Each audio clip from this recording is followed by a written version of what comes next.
नमस्कार मंडळी, कशा आहात तुम्ही सगळे? मस्त ना?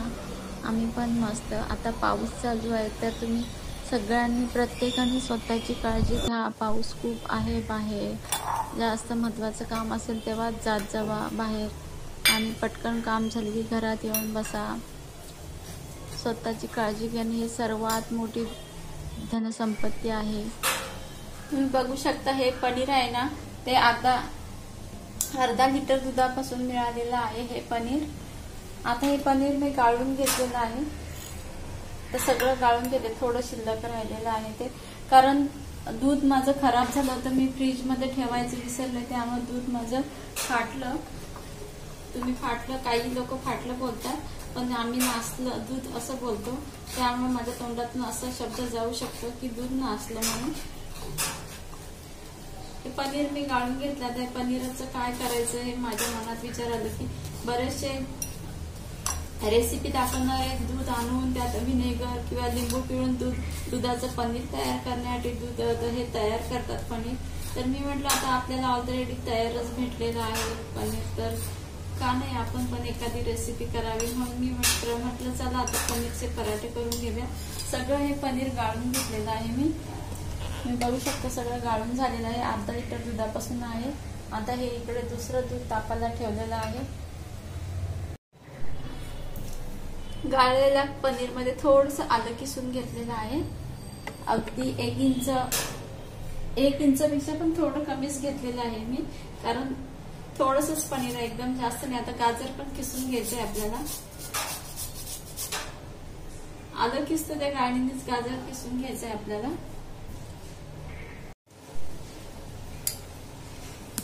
गाजर तुम्ही जास्त पण किसू शकता, जेवढं तुम्हाला जर जास्त आवडत असेल तर. बीट पण घालायचं असेल तर घालू शकता जर तुमच्या घरामध्ये असेल तर.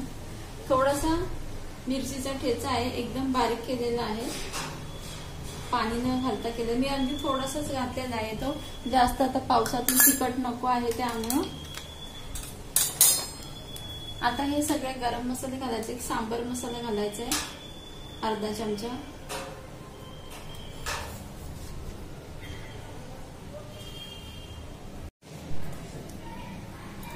आता आपल्याला सगळे मसाले घालायचे. जिरा पावडर घालायचे, हळद घालायची थोडीशी, हिंग घालायचंय, थोडं साखर जिरं पण घालते, कोथिंबीर आणि कांदा चिरून घालायचंय. बारीक चिरलेला कांदा घालायचाय. थोडा हाताने असं करून घ्यायचा, फुलवून घ्यायचा त्याला. कोथिंबीर भरपूर सारी कोथिंबीर घालायचे.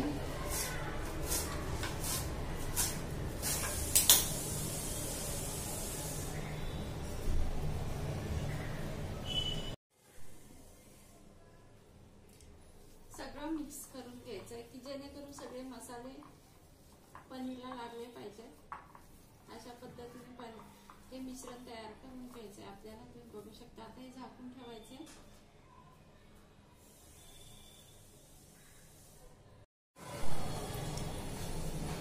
गव्हाच्या पिठामध्ये थोडीशी कसुरी मेथी घातलेली आहे, अर्धा चमचा ओवा घालते, थोडासा हातावर चोळून घ्यायचा, चवीनुसार मीठ घालते. मीठ आधी त्या पनीर मध्ये घातलेलं आहे, त्यामुळे पिठापुरतंच मीठ घालायचंय आपल्याला. हे सगळं मिक्स करायचंय. पिठाला मीठ लागलं पाहिजे सगळं, ओवा आणि कसुरी मेथी सुद्धा. या पिठामध्ये टोमॅटो सॉस घालायचे 2 चमचे.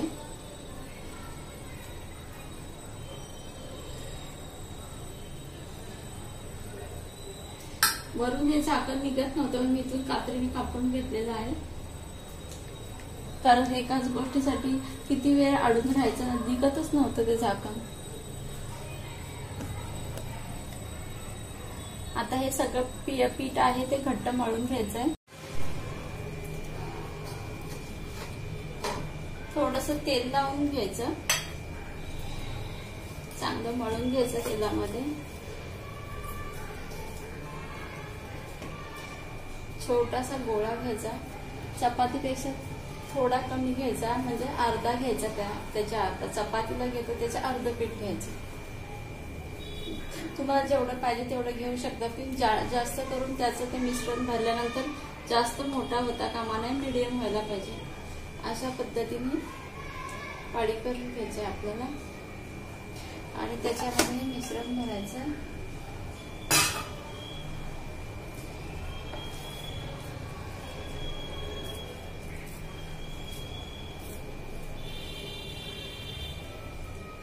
बघू शकता अशा पद्धतीने भरून घ्यायचंय. मिश्रण भरल्यानंतर पीठ लावायचंय, थोडं हलक्या हाताने लाटायचंय आपल्याला.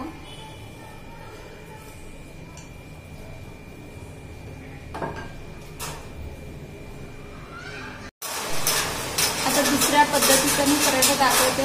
थोडं हे फ्रीज मध्ये ठेवून द्यायचं. हे पनीरचं जे मिश्रण असतं ना ते फ्रीज मध्ये ठेवायचं. मग घट्ट झालं तर मी जास्त पातळ होत नाही, लाटणं नाही खूप पातळ होतं. आता ही दुसरी लाटी मी तोडून ह्याच्यावर घालते. सेम असंच करायचं आणि पेस्ट करून घ्यायची. सगळ्या कडा बंद करून टाकायचं आपल्याला, की जेणेकरून आपलं मिश्रण बाहेर येता कामा नये.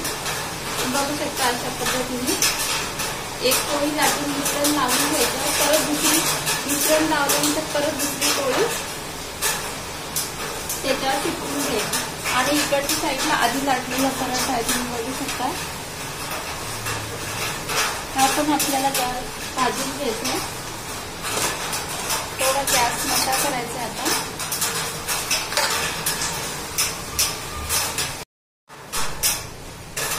आता परत दुसरा पराठा लावून थोडंसं पनीर टाकलं, पनीर नाही बटर टाकलेलं आहे मी. आणि आता हा पराठा आपल्या त्याच्यावर टाकायचा, शेकून घ्यायचा. गॅस मोठा करायचा.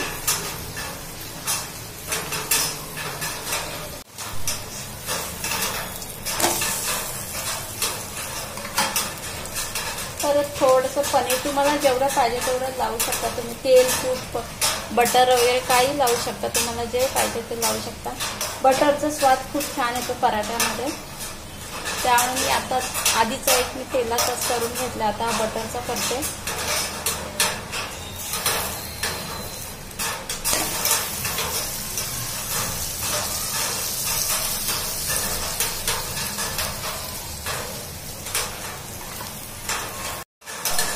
तुम्ही बघू शकता किती छान असं गुबगुबीत असं ह्याला पण पकड वजन झेपत नाही, एवढा छान पराठा झालेला आहे.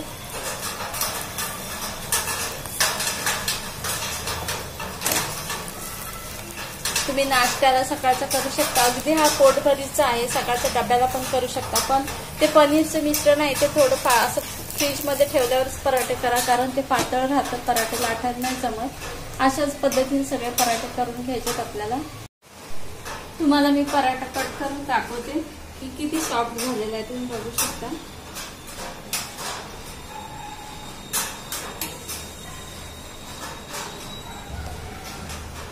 कट करून दाखवते. आता पाणी यायचा टायमिंग झालेला आहे आमचा, त्यामुळे मी अर्ध ठेवून दिलेला आहे. फक्त तुम्हाला दाखवण्यापुरतंच केलेलं आहे. बघू शकता. हे बघा गरम आहे त्यामुळे हाताला भाजते माझ्या. बघू शकता किती छान पराठा झालेला आहे.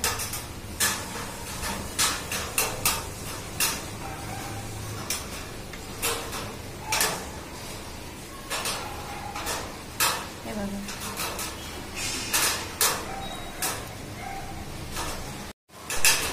तुम्ही बघू शकता पराठा सॉस, टोमॅटो सॉस सोबत खायचा.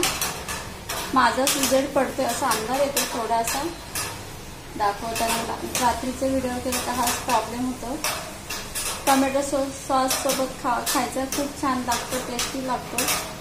पत्राचा ना पाण्याचा आवाज येतो ना, त्यामुळे मला बोलायला पण सुचत नाही, मला त्रासदायक वाटतं सारखं आवाज. पत्रावर पाणी पडतं पावसाचं, त्यामुळे. तुम्हाला जर ही पराठ्याची रेसिपी आवडली असेल तर माझ्या चॅनलला सबस्क्राईब करा, लाईक करा, बाय आणि कमेंट्स पण करा. काळजी घ्या.